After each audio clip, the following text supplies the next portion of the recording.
Skip it up and that up. What's going on, ladies and gentlemen? This is Rich of Review Tech USA, and you can now have your own lactating nipple farm. It's just my man melt. It's my man melt.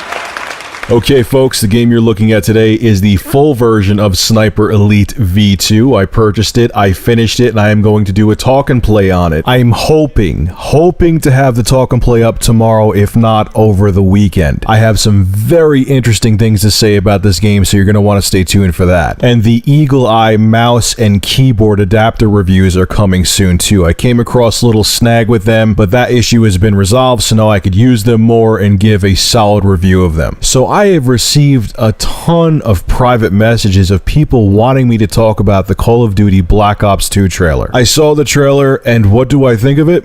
In my professional opinion, the trailer sucked. Whatever actor they had doing the voiceover for the trailer was awful. They were trying to have this whole dramatic, heavy atmosphere, and they have a guy who sounds like Kenneth Kniff from the Eminem albums. It's ridiculous. I mean, I'm fine with the fact they're having the game in the future. I can also tell from looking at the trailer that Black Ops 2 is not going to be any prettier than the previous Call of Duties. You could just see by the textures and all the cutscenes they were showing, it's going to look just like the other Call of Duty. So the whole rumor of Black Ops 2 being much prettier than the other games, that's all thrown out the window. It's not going to look any better.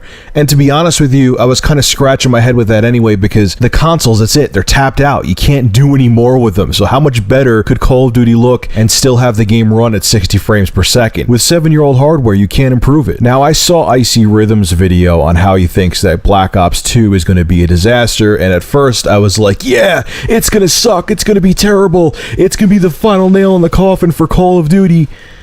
And then I took a step back and was like, wait a second. Let me think about this from a neutral perspective and to make some predictions about what I think will happen with Black Ops 2 and how it will affect the Call of Duty series. Black Ops 2 is either going to destroy the Call of Duty series or it's going to revive it. There's no in between.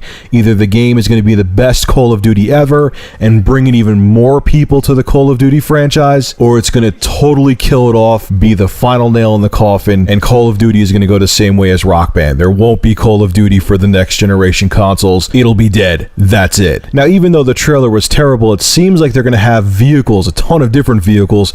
Hell, they're even going to have horses in Black Ops 2. Now, that could be either a very good thing or a horrible thing. If they overdo it and every single stage you go into in Black Ops 2, you're either on a plane, train, or airplane, or animal, in this case, it'll kill it, okay? People don't want to have too many vehicles in Call of Duty. People want the non-stop action. People want those frantic gun battles. Don't try to become Battlefield. Not a good decision if you did that, Treyarch. I'm hoping that, yeah, vehicles will be cool, but keep it to a minimum. Don't go over the top with it. Beyond that, I've said this before. Treyarch, Activision, you have the right formula for multiplayer.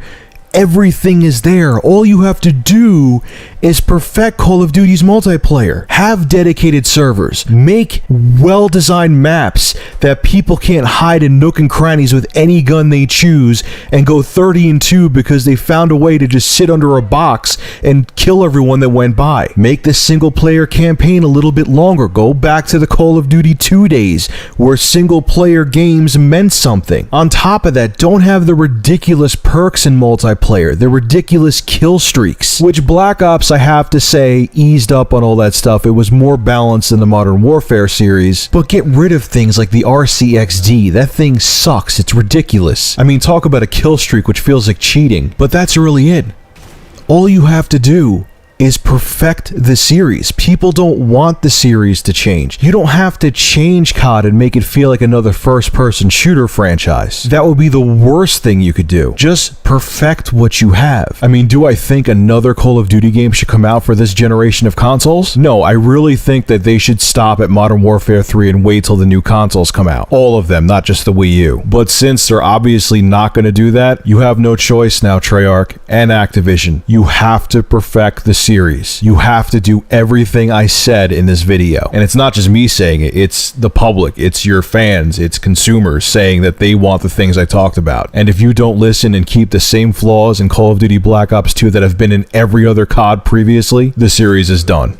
Rest in peace, Call of Duty. People will no longer be sheep after this one. So what's your take on Call of Duty Black Ops 2? Do you think there's a chance that this installment can redeem the series and bring it back to its previous glory? Or do you think no matter what, Call of Duty is dead and done? Make sure to rate, comment, favorite, and subscribe. And if you have an interesting news story you would like me to discuss, private message me a link on either G2P or YouTube, and if I use your article, I will give you a shout out in the video and feature your channel in the description.